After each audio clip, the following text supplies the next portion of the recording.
small and unassuming, but polished to a shine. That's how I'd describe Tinykin. Released in 2022 and developed by Splash Team, Tinykin's what you'd get if you took Pikmin, switched out the combat for platforming, and set it in a house. It's a short game that doesn't really do anything revolutionary, but it's just such a solid experience overall. In Tinykin, you take on the role of Milodane, Milo for short, a human from the planet of Aegis.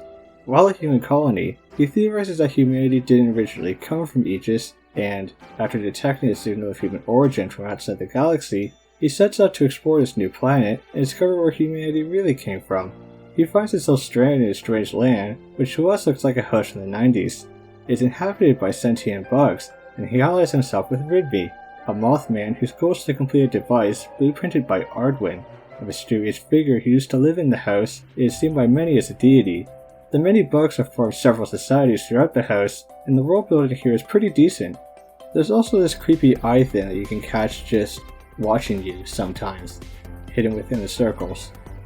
Together with Ridby, you'll venture around the house, solve problems for its insect inhabitants, and gather pieces of the device. To assist you are little creatures called Tinykin, who take a liking to Milo and will follow his commands. Said Tinykin are a large part of the game. They're found in eggs scattered around and will join you once you pop them. You can then use them to lift things, blow stuff up, traverse easier. Milo is capable, but he can only do so much.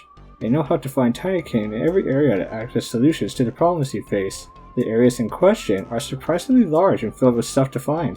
Tinykin is a great looking game, in part that goes to the detail in its environments. This is a house overtaken by sentient bugs, and they've made themselves a home, building furniture and fences out of whatever's lying around. It's fun to just look around and identify what everything's made out of. It's also fun to just take a step back and look at the room as a whole. While everything in the environment is 3D modeled, Milo, the bugs, and the Tinykin are all these nice looking 2D drawings. I like the cartoony art style used here. I think the contrast between the two styles really works. Also, whenever you're introduced to a new Tinykin, it shows you what they do through a little animation. Sound-wise, the game is, what I would describe, charming. The game is pretty stakes-free, so the music gets to stay more fun and whimsical. The Tinykin all make these cute little noises. In a sense, the presentation for the game as a whole just feels like it's having fun, and that also goes for the gameplay. To give it some labels, Tinykin is a puzzle platformer collectathon of sorts.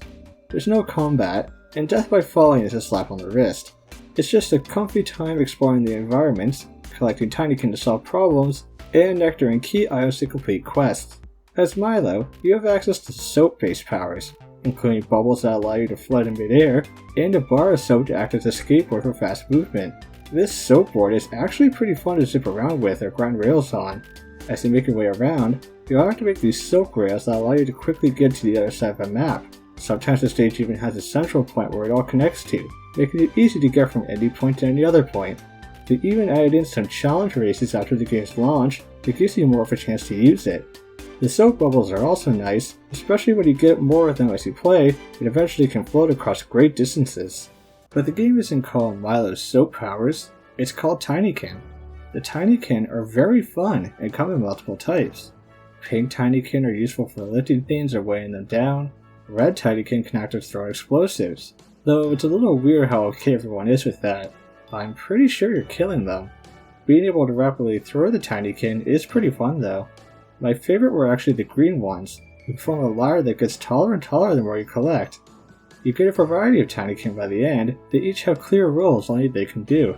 Part of the game's puzzle is just finding enough of a certain color of Tinykin in the stage to accomplish something, like needing 20 pinks to lift an object. For some reason, Tinykin only like staying in their specific area, so when you go to a new room at the house, you gotta gather more again. It's really not that bad though, as it happens pretty naturally while exploring, and exploring is so fun here. A lot of it has to do with the environment design, but the levels themselves really lend to it.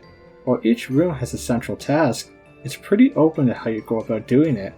It'll generally consist of multiple parts, and you're free to just pick a direction and wander off, eventually accomplishing it by accident. Apart from that, you'll also likely encounter a couple side quests in each area, tasking you to find certain objects scattered around. Completing them generally just gives you completion points, but they're another fun thing to do as you naturally make your way around the levels. What I grew to like about Tinykin is that collecting everything in it tended to happen pretty easily. There wasn't really a point where I was looking for something for a long time, save for some of the very last pieces of nectar. There is a minor gripe I have with this design though, as Tinykin almost feels like it asks too little of you, if that makes sense. There's a bunch of extra tasks and nectar you can collect that really only goes towards your sense of satisfaction. You don't really get anything for it besides the amount of nectar per area for a hover upgrade. I would have liked to get more of a reward for getting everything, but at the same time, I don't think making you collect everything was Tinykin's goal. I think this is more of a case where the game makes this just to be casual enjoyment and polishing its design.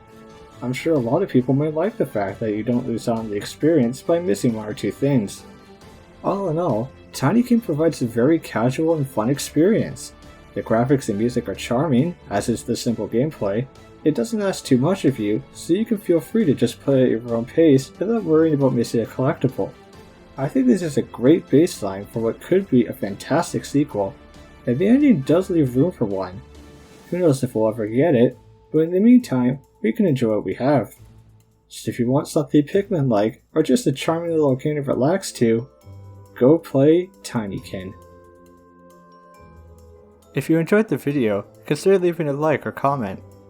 If you want to hear about more underappreciated games, subscribe to my channel for more content.